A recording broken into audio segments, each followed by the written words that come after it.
la vocería en ambos binomios ha sido muy mal manejada, ¿sí? En comunicación política hay una máxima: cuando tú tienes que explicar más de una vez algo o no se te entiende lo que quieres decir, no sirve, ¿sí?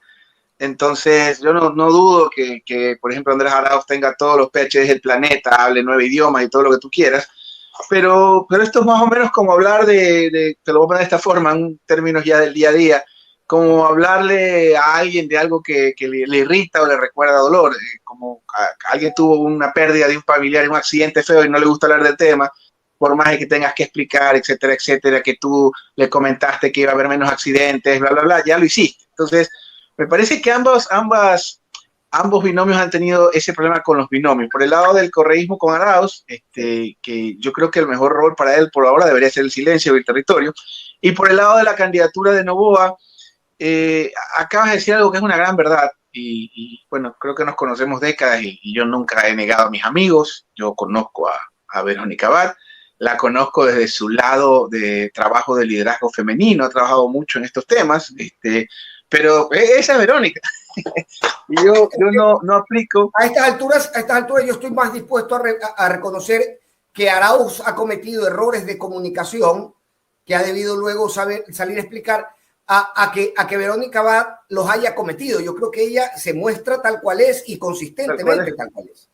Sí, yo creo que lo que pasa es que lo de Arauz me parece que hay un proceso de duelo interno. Yo creo que fue un error de parte de él haber aceptado ser vicepresidente o binomio, por muy orgánico que tú me lo pintes, después de haber sido la cabeza. Creo que de pronto como que ese trabajo de, oye, no eres la vocería principal, hermano, chitón, lo veo complicado. Y en el lado de Verónica Abad, es ella, es tal cual es. O sea, lo que estás escuchando es Verónica Abad. Mal, bien, yo no tengo ese ejercicio grosero de querer colonizar mentalmente a las personas. Cada quien puede pensar como quiera. Ahora, si puedo yo votar por quien quiera también, ¿no? Entonces, creo que esa es Verónica. Y me parece que en el caso de Daniel Noboa, él se inscribió al apuro, ¿no? Yo recuerdo que cuando, digamos, se inscribió primero, si mal no recuerdo, fue el primer binomio en inscribirse, básicamente porque existía en Quito muy fuertemente el rumor de que el padre estaba en conversaciones o deseaba salir también, digamos que como que se le adelantó al papá. Y finalmente... Decíamos en nuestro programa de sátira que ganó las elecciones primarias familiares. Exactamente. Entonces digamos que se inscribe. Yo tengo mis dudas que no haya conocido a Verónica, que yo te reitero, creo que es una buena persona, la conozco. Y bueno, pues quizás tuvo las coincidencias o tal vez él no se esperaba llegar a esa instancia, no lo sé, ¿no? Pero en todo caso, remitiéndonos a los hechos, indudablemente los vicepresidenciales han sido un dolor de cabeza para ambos binomios, ¿no? Tanto en el caso de la Revolución Ciudadana y Noboa. Lo que no hace todavía para mí en ambas orillas es que ambos candidatos tengan la contundencia y el liderazgo suficiente. Pongo un ejemplo. Si Glass decía cualquier cosa, con el respeto que se merece el expresidente de Glass, como el liderazgo de Correa era tan fuerte y tan sólido, era secundario lo que hubiera podido decir Glass, bien o mal en su momento cuando era candidato. En el caso claro, pues Rodrigo Borja tenía a Luis Parodi, yo también qué comparación que hago, ¿no? Pero en el caso de Rodrigo Borja, o en el caso de Sixto Durán Ballén, o sea, los liderazgos eran tan fuertes, eran otras épocas también de comunicación y otra actitud de los medios de comunicación, pero cuando los liderazgos son sólidos y fuertes, es irrelevante o no tiene mayor importancia lo que te diga tu binomio. Y en este caso, me parece que el dolor de cabeza de estas campañas han sido los binomios. Ahora, yo creo que en democracia, y esto lo planteé en algún momento y algunos, me da gusto que hay gente que se ha hecho eco, yo no descartaría un debate entre vicepresidenciales, porque ambos tocan un tema sensible en el cual mi posición es frontal, es directa. Yo creo que la dolarización es el becerro de oro de los economistas criollos. Si bien es cierto, nos salva la inflación, creo que hay cosas que hay que cuestionarle, ¿no? Es decir, el proceso que nos llevó a eso no es que fue una medida preparada por Maguad, para nada, fue un impulso que tomó en su momento este personaje, y ambos han tenido una postura, tal vez, insisto, Arauz tiene que explicarlo varias veces para que se le entienda, eso ya es anticomunicación política, y Verónica lo ha dicho de frente, que no le parece de gran cosa la organización. Entonces sería interesante un debate entre los vicepresidenciales. ¿Y por qué? Porque no es cualquier cosa ser candidato a vicepresidente, es el primero o la primera en línea de sucesión en un país tan inestable como el nuestro. Entonces no se resuelve tan fácil cuando hay desavenencias internas, cuando a Noboa no le gusta lo que dice Abad, cuando a Luisa no le gusta lo que dice Arauz. No se resuelve mandándolos a visitar migrantes, por ejemplo. No se lo resuelve exiliándolos. Claro, o sea, vaya a ver si ya parió la marrana o sea, no es que no es así, me explico, porque al final del día, si mañana a mí me pasa algo, quien tiene que liderar el país eres tú. Mira, no lo tomes a mal porque yo no soy experto en gobernabilidad ni en gobernanza. Los míos son campañas electorales. Pero si yo fuera parte de la campaña de Arao, perdón, de Verónica, no es Verónica, mira que ni el nombre me lo aprendí, de Luisa González, yo mandara a Arao a Europa. No tengo nada contra él, por si acaso. O sea, primero ganas, luego vemos, luego faculta y además vas practicando porque la Constitución es clara. Que el debate se haga en el aeropuerto de Panamá o algo así, ¿no? Que coincidan los dos ahí. Hacemos el debate, sí, lo hacemos en Bogotá, El Salvador o efectivamente en Panamá, que son los puntos de encuentro. Yo lo mandaré a Arauz a Europa. Y no de mala onda, ¿no? Porque la vocería principal, y me parece que ese es un acierto Noboa dentro del error, porque está demostrando que el que va a mandar es él, el que va a gobernar de ahí a Estados Unidos, ¿no? Y eso dice la Constitución. Porque, insisto, yo no lo culpo a Arauz. No evidencian una crisis interna con ese spot que sacaron de ya me voy, chao, hasta luego. Me parece muy artesanal ese spot. Me da la impresión de que fue hecha por el equipo de Verónica, pero en todo caso es preferible que esa vocería esté en Miami, que también hay que reconocer que hay un alto porcentaje de migrantes ecuatorianos viviendo en Estados Unidos de Norteamérica, a que la tengas aquí, digamos, permanentemente. Porque yo vuelvo y reitero, me parece que por lo extraordinaria, por lo rápida y por lo atípica que es esta elección, los vicepresidenciables han terminado siendo, no te voy a decir un lastre, pero sí han terminado siendo una vocería excesiva, cuando quien debe ser la vocería principal indudablemente debe ser la cabeza. Y yo no tengo nada ni contra Verónica, que de hecho la conozco y la aprecio, mucho menos contra Arauz, que me parece un tipo, he leído sus artículos académicos, de hecho, más que escuchar sus entrevistas, me parece un tipo que sería extraordinario en el manejo de las finanzas públicas. Pero aquí hablamos de comunicación política, aquí hablamos de campaña, no estamos hablando del decanato de la Flax o de la SPOL, de una elección de ese tipo. Estamos hablando de una elección presidencial donde a los electores tienes que hacerles entender que dos papas son dos papas y no tienes que explicarme el origen de la raíz que está en el fondo y que hay papas que no se comen y que es un tubérculo, etcétera, etcétera. ¿Y qué nos queda por entender a nosotros, Osvaldo? Porque es importante también eso, ¿no? Nosotros nos paramos aquí desde un pedestal a decir este se equivoca, este también, esta no debería hacer eso. Pero tenemos nosotros el panorama claro para elegir. Con esto me refiero a las encuestas a la carta, tanto a las encuestas a la carta que de alguna manera crean distorsiones en el entendimiento de lo que está pasando, como a los discursos de los candidatos que a veces te muestran fórmulas mágicas, que a mí me da la impresión de que un muchacho de 18 años puede realmente pensar que aquí hay una fórmula mágica para resolver el país a partir de lo que dicen los candidatos. A ver, yo creo que deberíamos hablar y qué gusto que tengamos una transmisión tan nítida. Me da muchísimo gusto. Yo cuando una entrevista es nítida puedo disfrutarla, ¿no? Adicional al gusto de verte a los tiempos, querido amigo. Mira, yo creo que primero hay que hablar de los imponderables, los innegociables, que nadie está hablando de eso. Creo que ambos candidatos, tanto la señora González como el señor Noboa, deben de garantizarnos al país en piedra, pero así en piedra, ¿sí?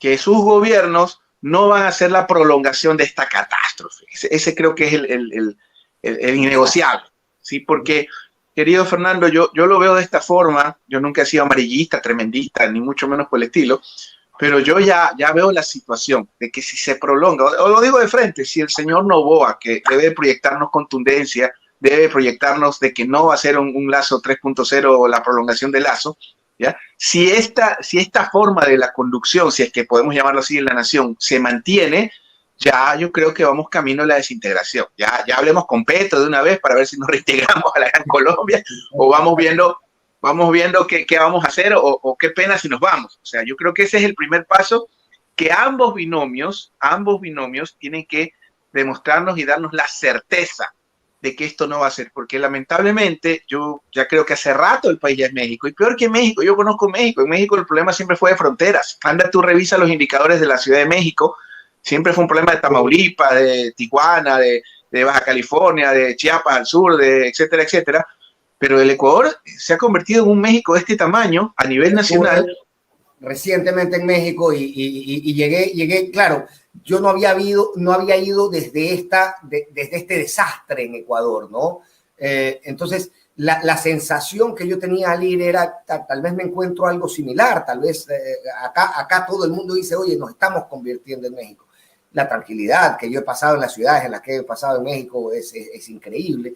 y no se compara en absoluto con lo que tenemos acá. Lo que pasa, Fernando, es que primero México es un estado continental, pues, ¿no? Solo el estado, digamos, el estado de, uy, se me fue el nombre de Guadalajara. El estado, ¿cuál es el estado de Guadalajara, los tapatíos? Jalisco. Solo el estado de Jalisco es del tamaño del Ecuador, pues, ¿no? Entonces, el problema en México es que es un problema de fronteras, digamos, ¿no? Que esta violencia desmedida y los certos humanos grandes todavía, si tú ves las cifras violentas de la Ciudad de México, son de 6 muertes violentas por cada 100.000 habitantes.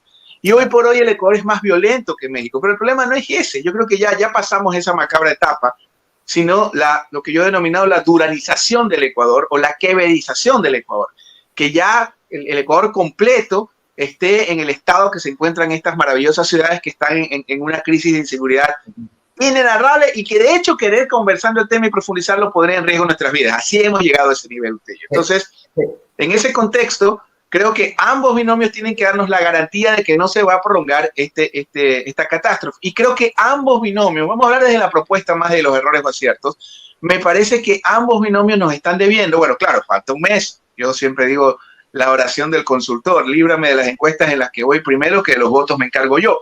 Pero algo que creo que es fundamental es que ninguno de los dos binomios nos ha dicho con nombre y apellidos quién va a ser la persona o cuál va a ser la estrategia en materia de inseguridad.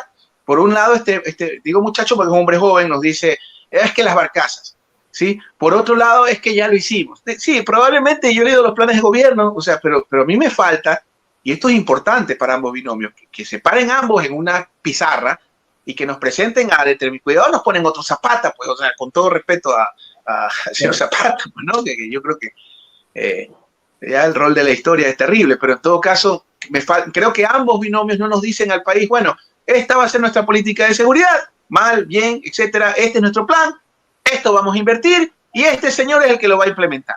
O sea, de frente, y es lo que yo no percibo de ninguno de los dos binomios. Nadie nos dice, esta es la política, porque mire, por ejemplo, todo el mundo está enamorado de El Salvador.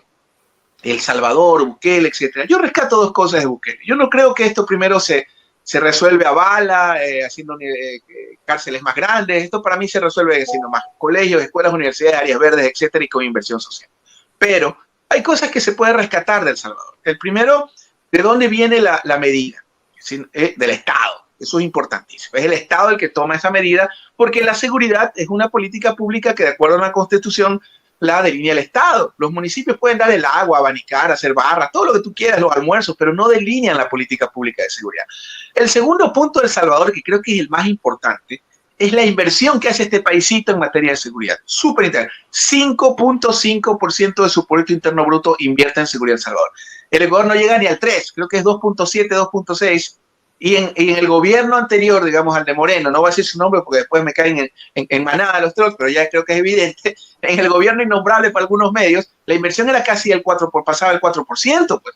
Entonces, yo creo que el debate tiene que ser, vamos a retomar ese lapso de seguridad de casi 6 años, que fue del año prácticamente del 15 al 20, que fue la etapa de los 5.5 muertes violentas por cada 100.000 habitantes, porque El Salvador en este momento tiene 8 muertes violentas. Entonces, en ese contexto, me parece que ambos binomios no nos están dando certezas ni proyectando contundencia de qué es lo que van a hacer, porque yo creo, Fernando, que estamos hablando, ya no hablamos de quién gana, quién pierde, la vida va a seguir y nos vamos a reencontrar como siempre, darnos un abrazo. No, yo creo que el país está jugando la supervivencia a partir de lo que pase el 15 de octubre. Ahora, esa certeza que debemos encontrar, que tal vez no se encuentra en el discurso de tarima, que siempre tiene más ingredientes de populismo, la encontramos en los planes de gobierno, porque a mí lo que me da la impresión es que cuando leo los planes de gobierno, a pesar de que tal vez uno se parece mucho más a lo que yo quisiera como Estado que el otro, muy aparte de eso, yo no veo un aterrizaje en ninguno de los dos de esto que me dice, ¿sabes qué? Esto se va a hacer así, se tiene que hacer así. El ya lo hicimos puede resultar encantador para gente que ya de alguna manera tiene marcada una posición, pero no para un chico de 18, 19 años que no estaba cuando lo hicieron. A ver, yo creo que primero se está sobreexponiendo o sobrevalorando a determinados segmentos por sobre otros. Ejemplo, hay una obsesión compulsiva con el voto joven famoso, por ejemplo. Entonces, todo el mundo te habla de los millennials, de los jóvenes. Y el tema es como tú lo planteas, es cómo abordas los problemas. Un ejemplo, si tú a un jubilado le robas la pensión jubilaria, esto me lo explicó Santiago Nieto en una ocasión, palabras más, palabras menos. Si tú le robas a alguien en la pensión jubilar, a un jubilado, probablemente no se pueda curar y se muera. Si tú le robas el sueldo a un hombre adulto, probablemente salga a robar para darle comer a sus hijos. Si tú le robas el celular a un millennial, van a estar terapia psicológica, pero al final eso no es lo que importa. Al final es el problema medular, la inseguridad, cómo la abordas con estos tres segmentos de la sociedad que son igualmente afectados, quizás de manera diferente. Entonces, a mí sí me parece que ha faltado todavía, insisto, falta mucho, contundencia, o quizás, no lo sé, tal vez, yo lo siento Noboa muy confiado, en honor a la verdad, no solo en las encuestas, digamos, creadas antes de ayer, pues, ¿no? Más o menos como esos trolls de un seguidor, en honor a la verdad, en casi todos los estudios que he visto, especialmente los que no se publican, la ventaja sobrepasa de 7 a 10 puntos la candidatura del señor Noboa, pero un mes, ¿sí? Que es demasiado tiempo. Entonces, a veces me da la impresión de que el señor Noboa está confiado, o tal vez ambas candidaturas se han replegado. Entenderás que yo no estoy en ninguna de las dos campañas, sino simplemente no diré esta entrevista. O tal vez ambas campañas se han replegado. Yo creo que también que una campaña no la puedes manejar desde otro país, como México, por decirte. O sea, no lo sé, no estoy en la cabeza de los estrategas, por ejemplo, que entiendo que una campaña está en México y la otra está en una agencia de publicidad aquí. No lo sé, pero a veces creo que se están replegando como para el debate. Me parece que tal vez no va en su lógica de pensar, bueno, el debate me dio resultado. Yo tengo mis reservas con respecto a la incidencia del debate en esta primera vuelta. Tal vez estén pensando así ambos candidatos, me voy a replegar hasta el debate y en el debate defino esto. Tal vez, no lo sé. Pero ahora, hoy por hoy esto está muy estático. No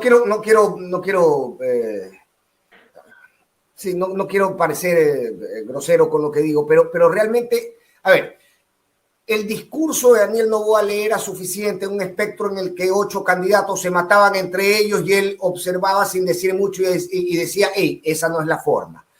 Y agrupó a una porción electoral muy grande que estaba de acuerdo con que esa no era la forma. Pero en un escenario ya de confrontación directa, en una segunda vuelta, Daniel Noboa tiene lo suficiente, o al menos parece tener lo suficiente para poder articular propuesta por sí mismo, más allá de decir, ok, tirar algunos datos y criticar la forma en que de la dinámica que han establecido el resto de candidatos. Es decir, creo que mantenerse estático y señalar a otros es mucho más fácil que proponer por ti mismo y encontrarte directamente. A ver, primero, yo tengo una divergencia, no sé si la palabra, o discrepo un poco con el tema de la sorpresa, ¿no? Que indudablemente obviamente, si tú ves digamos, es como que no iba a llover, ¿ya? Porque veíamos el cielo, pero no teníamos el historial, digamos, del clima de los últimos, qué sé yo, 200 años, ¿no? Entonces, primero, Noboa no es tan nuevo como lo pintan. Tengamos en cuenta que el apellido Noboa ha estado todo este siglo presente en la papeleta, todo este siglo, y parte de finales del anterior. La elección del 21, al señor Álvaro Noboa no lo dejaron inscribir simplemente por llamarse Álvaro Noboa. No nos engañemos, y para no afectar la candidatura del señor Lasso en su debido momento. Entonces, en primera instancia, no es tan aparecido como lo pintan el señor Daniel Noboa. Ha habido un camino que su padre ha abierto y se aparece. Ahora, tal vez, ¿cuál sería el error que yo veo en ambos binomios? De pronto, haciendo una hipótesis, porque los resultados nos van a dar la razón al final o no. Tal vez la ausencia de una causa y una bandera, que fue lo que le pasó a muchos binomios en la primera vuelta. Voy a poner un ejemplo. Si la seguridad es el tema medular, ¿por qué el abanderado de la seguridad queda top y queda en cuarto puesto? La seguridad era un tema y sigue siendo un tema, porque no es lo mismo la realidad de Quevedo que la de la Tacunga, por poner un ejemplo, la realidad de Esmeraldas que la de Macas. Pero cuando se inscriben los binomios en la primera vuelta, había binomios que no tenían causa. Ejemplo, el de Otto. ¿Cuál era la causa de Otto? Voy segundo. Tú ibas a cualquier entrevista de cualquier vocero de la candidatura de Sonnenholzer y todo el mensaje era, él acaba de llegar de Harvard y por eso va segundo. Ah, ya. ¿Y qué van a hacer? Es que va segundo. ¿Y qué van a hacer? Mira, aquí tengo un abanico, 8 encuestas, está segundo. O sea, el mensaje era, voy segundo, no había bandera. O sea, la bandera era así mismo, voy segundo. En el caso de Yacu Pérez, nunca logró entrar con la triple P, que decía plata, progreso y tal. Es algo que realmente nunca llegó a impactar en la ciudadanía, no fue A mí me parece que más que de temas de eslogan de publicitarios, creo que el problema de Otto fue de causa, que no tenía una causa, no defendía una causa, ¿sí? No es que los correístas mandaron ovnis trolls, eso me pareció nada que ver. Yo creo que fue una ausencia de causa que no tenía esa campaña. Igual que la de Yaku. Por ejemplo, Yaku quiso a la fuerza tomarse la seguridad cuando tenía una bandera natural que era el Chocó andino y el Yasuní, que la tomó colateralmente. Bueno, y claro, y que en la campaña de Yaku se demostró lo que nosotros planteamos mucho tiempo atrás, que la votación que obtuvo era producto de las luchas sociales de Pachacutic y no de su candidatura personal. En todo caso, ambos binomios me parece que todavía no tienen una causa contundente. La causa de Daniel es como que, bueno, como que la revancha de mi padre, que hay que reivindicarlo porque nunca pudo ser, aquí está esta posibilidad, le vamos al empleo, bla, bla, bla, bla. Y en el caso de Luisa igual, Luisa todavía no lidera el proceso. Ojo, Correa siempre va a ser el conductor, siempre, eso es innegable y eso no va a cambiar nunca mientras viva, me imagino. Pero no lidera la señora González el proceso, no es quien lidera el proceso, digamos, de recuperación de la patria, como quieras llamarlo, ¿no? O sea, hay una causa, sí, que es el retorno, pero la vocería más potente sigue siendo el presidente Correa. Y esto no quiere decir, cuidado, que hay que hacerla en Luisa una Moreno con faldas, no, para nada, ¿no? Pero ella no lidera el proceso, ¿no? A tal punto de que es más relevante lo que dice Arauz que lo que dice ella, ¿no? Bueno, tal vez también lo que tú dices, ¿no? Cada vez que Arauz sale, le toca volver a salir a explicar, ¿no? Y volver a salir a explicarse. Hay mucho. No, yo lo invito a una paella, yo lo invito a una paella, que se vaya a España a hacer campaña, o a Holanda para que le traduzca. Te lo digo de buena onda, haciéndole barra, digamos. Oye, desde la postura de alguien que procura torpemente hacer algo de humor y de sátira, yo no comparto contigo eso, yo creo que los dos se queden. Y tenerlos en todas las radios y en todos los canales, hermano. Insisto, yo no desconozco la genialidad de Andrés Arauz. De hecho, reitero, yo he leído sus papers académicos. ¿Sí? Sus papers académicos. Creo que es una de las mentes más brillantes en materia de finanzas públicas. ¿Ya? Pero esta no es la elección del decano de la Pontificia Universidad de Salamanca o la elección del decano de la Flaxo. Esta es una elección presidencial donde proyectas cosas y certezas y creo que están dando mucha papaya, sobredimensionando una vocería que no debería ser la más importante, sino que debe ser la señora, en este caso, o señorita, ya eso es irrelevante, Luisa González. Decíamos, los vemos probarse trajes todavía, ya van llegando a su identidad final. Quizás esa es la palabra clave, querido Fernando, identidad. Me parece que no han construido todavía ese elemento diferenciador. ¿Qué te hace diferente? Yo, por ejemplo, te hablo ya como ciudadano, a mí me preocupa mucho. Si yo lo tuviera Novoa, le diría, ¿cómo me garantiza que usted no es un Lazo Junior? De frente, ¿sí? Porque siento, por ejemplo, que esa candidatura no tiene equipo. Son puros mandos medios y semimedios de novis que están delegados ahorita a ayudarle al muchacho, al niño en campaña, por decir. No hay equipo, no hay una estructura política, que en cambio es lo que sí tiene el correísmo. Sí tiene una estructura que ya gobernó. Y un ejemplo de eso es Pavel Muñoz, por ejemplo. Mira cómo Pavel en 2 patadas armó un equipo de primera, me parece. Ya cómo comunica es otra historia. Pero yo me di el trabajo de revisar los currículos, de revisar los perfiles, la experiencia, etcétera, etcétera. Y no tenía gente que decía Fundación Ecuador Libre, cuya obra principal es el Estado Satanás, o sea, por decir. Entonces yo sí siento en el caso de Daniel Noboa ausencia de equipo. Lo que siento es mandos medios de una entidad corporativa que está delegada en este momento mientras el joven hace campaña. Y ojalá en el futuro hagan el casting con buenos funcionarios, pero así no se gobierna, así no se construye un proyecto político donde cuando tú estás en una zona de prensa, tus voceros más importantes son tu esposa y tu mamá. O sea, claro, ese es el Ecuador, no estoy por si acaso en contra de la familia, yo soy defensora ciega, en eso tampoco no coincidimos mucho tú y yo, pero en todo caso, ese es el Ecuador. Ese es el Ecuador. Entonces, si sale una rueda de prensa en el cual los voceros principales son mi mamá y mi esposa, yo no quisiera tener a mi esposa. Me basta con que se vean el domingo una vez a la semana porque son los dos únicos seres a los que tengo terror. Pero en todo caso, yo no me imagino. A los únicos seres que tengo miedo es a mi mamá y mi esposa yo en este mundo. Entonces, no me gustaría juntarla siempre. Entonces, yo lo veo a este hombre que da sus comunicados políticos con la esposa y a la vicepresidenta la manda a Miami de shopping. Entonces, bueno, no de shopping, pero digamos...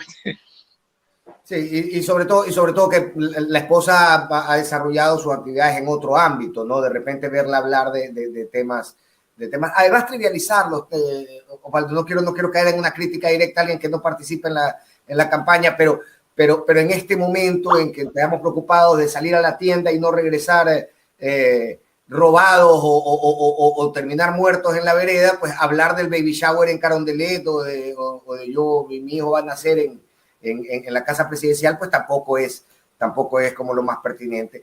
Dijiste algo súper importante, sé que tengo que dejarte ir, amigo querido. Dijiste algo súper importante que es que en las encuestas que vemos, incluso aquellas que no se publican, en todas consistentemente me sucede lo mismo. Hay un porcentaje que va de 6 al 9, 10% a favor de Daniel Noboa. Y te quería preguntar qué tan natural es eso después de la primera vuelta electoral. Es decir, ya cuando ya definidos los candidatos de segunda vuelta, toda esta porción de personas que jamás votarían por Correa deberían derivar directamente a Daniel Noboa y eso se refleja de forma inmediata. Hay todavía posibilidades de variar, tal como la última semana, tragedia de por medio, hay que decirlo, de la primera vuelta, varió todo en el escenario con los candidatos, con los 8 candidatos.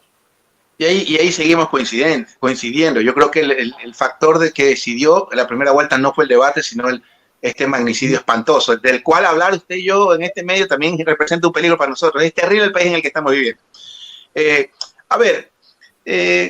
A mí me parece que Noboa todavía no plantea una idea o una causa contundente que sea lo que defina la elección. Esa sería la palabra. No hay todavía el puntillazo final. Y a un mes de la contienda, en un país donde las cosas se ponen patas arriba o cambian en un segundo, no hay ninguna garantía. Que Noboa va primero en todas las encuestas, yo no voy a mentir. Sí, es verdad. Pero eso, en términos futboleros, para quienes nos escuchan y nos miran, es más o menos como ir ganando 2-1 en el camerino para el segundo tiempo, ¿sí? Entonces, o el 2-0, que es el resultado más mentiroso. Entonces, que Noboa va primero, sí es cierto, pero en una campaña que todavía no arranca, porque me parece que ambas campañas están como dándose pases en el medio campo y nadie se atreve a pasar los 3/4 de cancha. O sea, me parece que habrá que ver qué eventos se den. Espero que no uno de la magnitud terrible o macabra como la que tuvo en primera vuelta. Habrá que ver qué comunica. Habrá que ver si Luisa se empodera de su, tanto que sea empoderamiento femenino, se empodera de su propia campaña, porque no la siento todavía liderándola, la siento. Entonces habrá que ver qué sucede en ese campo. Y una vez que se defina o sea definitiva la acción de ambas candidaturas, veamos qué sucede al final de la contienda. Pero a un mes de la contienda, cualquier cosa podría o debe pasar. Te lo decía, Osvaldo, porque al final mencionaste el tema de seguridad y del votante de Topic, ¿no? Y yo lo conversaba este fin de semana con alguien y hablábamos justamente de esto, ¿no? De qué tan natural es que de entrada en la segunda vuelta inmediatamente todos los votos de los otros candidatos se trasladen al voto anticorreísta, del cual se va a beneficiar Noboa. Pero luego decíamos... Perdón, disculpa. Pero luego decíamos, ok, este man de Topic se tomó el tema de la seguridad como eje de campaña y la gente que votó por él votó por la seguridad, lo que tú decías, ¿no? Mi voto va por la seguridad. Y ese voto no está ideologizado, está directamente representado en el deseo de seguridad de la gente. Ese se puede ir para cualquier lado. A ver, hay 2 cosas que se me escaparon. La primera, que en la primera vuelta Noboa tuvo un gran acierto, ¿sí? Porque también está donde está por cosas que hizo bien, pues, ¿no? Sí, claro. Y son algunas, ¿no? Si no estuviera ahí. Tuvo un gran acierto que no se chifló, no se volvió loco después del asesinato, del magnicidio, que cualquiera hubiera enloquecido. Yo recuerdo que se da el magnicidio, que todos nos quedamos horrorizados, y hasta ahora, ojalá ese crimen no quede en impunidad. ¿Ya? El momento que se da el crimen, Noboa no pierde la cabeza y no comienza como metralleta sin seguro a echarle la culpa directamente al correísmo, digamos las cosas como son. Entonces yo recuerdo que lo hizo casi de inmediato. Topic y otros se chiflaron, se chavetaron, ¿sí? Empezaron a culpar al correísmo. Ese creo que fue un error de ambos, porque finalmente Noboa, porque mira, esto va al margen de simpatía. Tú mira, ¿cuál es el resultado que saca el correísmo? 33.60, 30, o sea, exacta y milimétricamente hablando, 1/3 de la población. Tú no puedes acusar de crimen organizado a una fuerza que representa 1/3 de la población. Eso nos destruye como país. Es como defecar, perdóname la expresión, por sobre la institucionalidad, sobre todo sobre todo, o sea, es destruirnos más como país. ¿Que hay infiltración del crimen organizado en la política? Desde Elliot Ness, desde que el mundo es mundo. Seguramente debe de haber, pero no puedes tú plantearle una fuerza de esa magnitud. ¿Y qué es lo que hace Noboa en la segunda? Que creo que es un acierto, por cierto, se me había escapado. ¿Ya? Que es el hecho de aceptar la coalición tácitamente, pero no expresamente como lo hizo Lasso en su momento. O sea, esa misma camioneta que nos llevó a esta catástrofe, de la cual la verdad que Nebot es como los gatos, siempre sale bien parado, porque en esta última elección le fue bien a pesar de haber respaldado a Lasso. ¿Ya? Si tú te das cuenta, acepta tácitamente el respaldo de esta coalición. Pero ya lo ninguneó Otto, ya no le contesta el teléfono a Topic, o sea, me parece... Tiene algo contra Otto, lo menciona innecesariamente en las entrevistas a Otto y le da palo, no sé por qué. Yo he tratado de entenderlo. Se lo he preguntado a Otto. ¿Sabes lo que pasa? Lo que pasa es que yo los había calificado, y en buena onda, por si acaso, porque, bueno, no lo conozco a Noboa, pero a Otto sí, le tengo hartísimo aprecio, a él, a su padre, a su familia, toda la vida. Son gente muy decente, muy querida. Pero bueno, el que se mete a política entenderá que esto es como estar en el fútbol. Entonces yo los había calificado, pero en buenos términos, como los trillizos de Sambo o los trillizos de Mocolí, a Otto, a Topic y a... Sí. Porque vienen casi de los mismos colegios, de las mismas universidades, misma ideología, mismo todo, prácticamente todo. Y recuerda también que Daniel viene del mismo colegio de Otto, ambos vienen creo que del colegio alemán, si no me equivoco. Sí. Pero eso tampoco no lo justifican, pero en todo caso... Daniel Noboa lo ningunea a Otto, lo ningunea a Topic, o sea, no quiere, habla de esa trinca política, y me parece eso inteligente, porque hay algo que también tenemos que ver, y grábense algo, ecuatorianos. La papeleta que tuvieron en agosto fue el 20 de agosto de este año, ¿sí? Probablemente el 50% de esa papeleta se repita en los próximos 15 o 20 años. Así que tenemos que irnos acostumbrando y habituando a estos actores políticos. Entonces, en cualquier caso, gane Daniel o pierda Daniel, lo más probable es que esté en la papeleta. Lo mismo Otto. Yo creo que si Otto aprendió algo en esta elección, que me pareció, al final las cosas pasan por algo, pues no es lo mismo que te pongan de vicepresidente y otra cosa que ganes democráticamente, pero es un hombre de menos de 40 años, creo que acaba de cumplirlos y tiene la vida enterita, pues, ¿no? Y también creo que es momento que la izquierda deba hacerse el planteamiento, porque si el correísmo pierde esta elección, si bien es cierto el 25 está cerca, se estaría consolidando como el fujimorismo ecuatoriano, pero de izquierda. Me refiero en el tema de estar permanentemente en la segunda vuelta. Y yo no creo que tenemos la rosa, pero no la alcanza permanentemente, ¿no? Y eso también va desilusionando a su público electoral con el paso del tiempo. Pues yo creo que es momento también, porque tampoco, o sea, yo respeto, no tengo nada en contra de la gente por su origen, pero, o sea, si el yerno del camaronero más grande del planeta, el hijo de una de las familias más grandes bananeras del mundo, si el hijo del dueño de las telecomunicaciones son las opciones, yo creo que los yamingos o las izquierdas, digamos, o sea, nosotros, los Juan Quispe, los Osvaldo Moreno de este país, ya tenemos que pensar y repensar en el post-correísmo, ¿sí? ¿Cuál es el post-correísmo? Y con todo cariño y respeto, porque no tengo la más mínima ni remota aspiración de nada público que no sea el de pagar mis impuestos, yo creo que ya hay que repensar el post-correísmo sin Correa, no para hacer, digamos, aplicar la de Moreno, sino que es momento ya de repensar. ¿Y sabes quién era el llamado a relevar al correísmo en ese espacio? Pachacuti, que lamentablemente no supo administrar su momento de poder, su momento de gobernabilidad, su momento parlamentario, y terminó siendo arrastrado por Lasso al hoyo negro. Y justamente por ese motivo, Osvaldo, ya para dejarte ir, discúlpame, hermano, yo sé que... ya me suspendieron la entrevista. ¿No? Bueno, lo que pasa es que soy honesto, yo le tengo alergia al pato, pero veo que ahora el pato, cuando es pagado, es bueno. El programa, no sé. Sí, entonces, acá hemos hecho ese esfuerzo. Oye, como ha sido extraordinaria la entrevista y como la calidad está de primera, ya suspendí la otra. Yo pensé que el pato iba a dar problemas y no me mintió la señorita Robles, tenía razón. Ya ves, había que pagar el pato, hermano, tenía razón.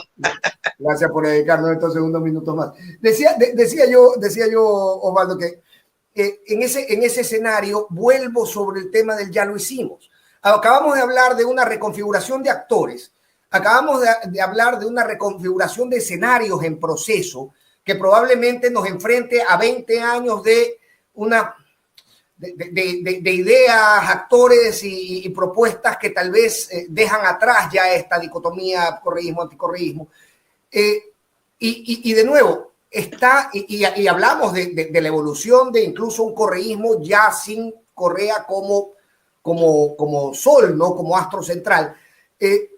Y vuelvo sobre el tema de entender que si todo esto está para adelante, el ya lo hicimos puede ser parte de tu campaña, pero no el eje central, porque estamos frente a escenarios distintos a aquellos en los que ellos ya lo hicieron. Sí, a ver, cuando yo hablo de un correísmo sin Correa, con todo respeto, yo dudo que haya un Correa. No veo un correísmo sin Correa. O sea, creo que como todo movimiento, como toda la historia nuestra, velasquismo sin Velasco es imposible. Creo que no va a haber correísmo sin Correa. Pero sí debe haber una izquierda post-Correa, que no es lo mismo. ¿Sí? Y debió ser Pachacutic, pero lamentablemente no aprovechó la oportunidad histórica. Y no sé si Isa termine siendo el Nebot, pero de los páramos. Es decir, Nebot entendió que su posición era la mejor desde la asamblea, tener un buen espacio parlamentario, un aventurero que financie la aventura y continuar, digamos, en la palestra. Y que no es ilegal, ¿eh? Por si acaso.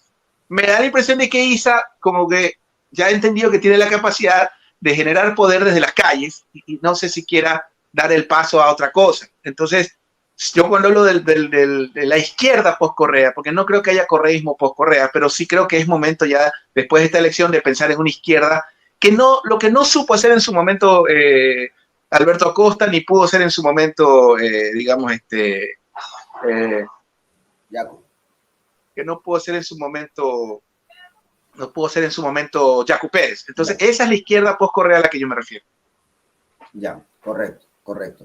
Que no tiene ninguna posibilidad de acercamiento con la estructura del correísmo. Las heridas son muy profundas. Y lo que pasa es que también tenemos que analizar el correísmo como lo que es, como una etapa de la historia que es imborrable indudablemente, que nos deja lecciones de gestión pública, que reivindica causas que estaban abandonadas y que ya dábamos por perdidas, pero también el correísmo cometió algunos errores y desde mi perspectiva el primero fue la fortaleza o la potencia con la que actuó con ciertos detractores en su momento, como movimientos sociales, como movimiento, digamos en algunas cosas, no en todo, ¿no? Ha cosechado lo que sembró, pero en lo medular, en lo importante, es básicamente las cosas buenas que hizo. Yo creo que eso es de lo que hay que hablar. Yo creo que ambos binomios nos tienen que garantizar que debemos devolver. Por eso digo, todo el mundo habla de Bukele. Por ejemplo, las clases, yo siempre estoy en algunos espacios y los chicos o los maestrandos me hablan de Bukele, fascinados. Yo le digo, ¿usted sabe cuántas muertes violentas tiene Bukele en este momento? No, 8.8. ¿Sabe cuántas tuvimos en un lapso de 6 años en el Ecuador? ¿O 5 años? ¿Cuántas? 5.3. Entonces, ¿Bukele o el pasado? Entonces, cuando tú escarbas, si viene un imbécil y me dice, no, lo que pasa es que hubo un pacto que tuvo Correa, se reunía con el Chapo en Carondelet, hacían la ouija para hablar con Escobar y planear todo lo que estaba pasando. O sea, hay gente que te dice estas cosas y las cree, y todos tenemos una tía de WhatsApp que nos comparte ese video que se bajó de TikTok que cuenta esta narrativa, ¿no? Que es nefasta para el país, no a favor de Correa. Hay que plantear la política pública como la seguridad como lo que es, como una política pública. Y aquí en el Ecuador se habla, ahora, alguien me puede decir, los tiempos cambiaron, perfecto, los tiempos cambiaron, pero podemos ver más allá o ver un poco atrás en el pasado qué se aplicó. Y no hay que ser un genio, yo te cuento, tú sabes, toda mi vida viví en Durán y me duele en el alma lo que pasa en Durán. Si tú te pones a analizar, ¿te acuerdas de Picasa? Al frente había un UPC que lo construyó el gobierno de Correa. Era un cuartel de policía, Fernando, cuartel, donde prácticamente, discúlpenme el machismo, los policías hasta vivían ahí con las amantes, con las mozas vivían ahí disculpen usar este término tan machismo, pero sus amantes, sus hogares paralelos, los vivían con ellos casi. Era un cuartel de policía. Hoy, ese UPC se cae a pedazos y hay una hermosa, linda reclutita, una chica de unos 18 años, con gorrita y con un bastón ahí haciendo guardia. Entonces, yo creo que hay que analizar cuál fue la política pública de seguridad que aplicó el correísmo. Hablemos de lo bueno del correísmo, que aplicó el correísmo, y yo creo que si tuviéramos un debate más formal, deberíamos decirle a los finalistas desde la opinión pública, mire, esto pasó hace poco, dejen de ver a El Salvador. ¿Qué se aplicó en ese momento? ¿Qué política pública? ¿Cuánto era la inversión? ¿Qué se hacía? La famosa depuración. Ayer secuestran a un señor en San Borondón y resulta que 2 de los miembros de la banda, el uno era un policía activo y no era un señor oficial. Imagínate tú. Entonces alguien me decía ayer, es que tienen que pasarles el polígrafo, tienen que hacer la prueba de confianza. La prueba de confianza, mire estos datos que son terroríficos y que hablar de estos temas a veces nos pueden costar la vida. La prueba de confianza que existía en el Ecuador, ustedes para ingresar, sostenerse o ascender en la fuerza pública tenía que pasar permanentemente por pruebas de confianza. A partir del 24 de junio del 2017 fue retirada la prueba de confianza. ¿Quién gobernó hasta el 24 de mayo del 17? Entonces, te pones a investigar dejas de escuchar WhatsApp, ver medios tradicionales, ver TikTok e investigas, porque aquí ya se trata de la vida, pues, Fernando. Ya no hablamos de que si se invirtió más, no debatimos. Ya no estamos jugando. Y ahí voy, Osvaldo. Era de la inmediatez, de las redes, del TikTok, de la cultura pop. ¿Qué tan presente está en la evaluación de estos elementos de cultura pop en la evaluación del votante para marcar su voto? Yo creo que mira, como toda red social, el problema es cuando haces accesoria la comunicación de la campaña en las redes y no las redes accesorias a la comunicación de la campaña. Me explico. Entonces, todas estas herramientas, todas sin excepción, todas, son buenas cuando son accesorias a la campaña. Yo no creo en redes sociales, pero sí creo en la comunicación política digital, de lo cual las redes son parte. Entonces, el gran problema es que las redes no están en los teléfonos de todo el mundo, pero sí están en los teléfonos de todos los candidatos. Entonces, cuando tú haces accesorio a estas herramientas o como un canal de comunicación, son efectivos. Si tú te haces esclavo del software mágico, de los trolls y todo este tipo de cosas que están en este mercado negro, llamo yo, de lo digital, se te complica la campaña, se te complica la credibilidad y se te complica todo. Entonces, como te decía hace un momento, yo creo que es momento de hablar de políticas públicas y de eso no nos están hablando los los candidatos y nos estamos dejando llevar por cosas sin relevancia, como que dice que explica mal explicado un vicepresidenciable, cómo piensa el otro, cuando son las cabezas, insisto, las dos cabezas las que deben ser la potencia medular. Osvaldo, creo que te leía decir que cuando uno va a una entrevista siendo candidato debe pensar en dejar los titulares ahí. Fuiste tú quien lo dijo, discúlpame, pero decías, tienes que pensar en el titular. Si no vas a ser claro, el titular va a ser que no fuiste claro. Y si tú llevas el titular, pues lo más seguro es que ese titular se reproduzca.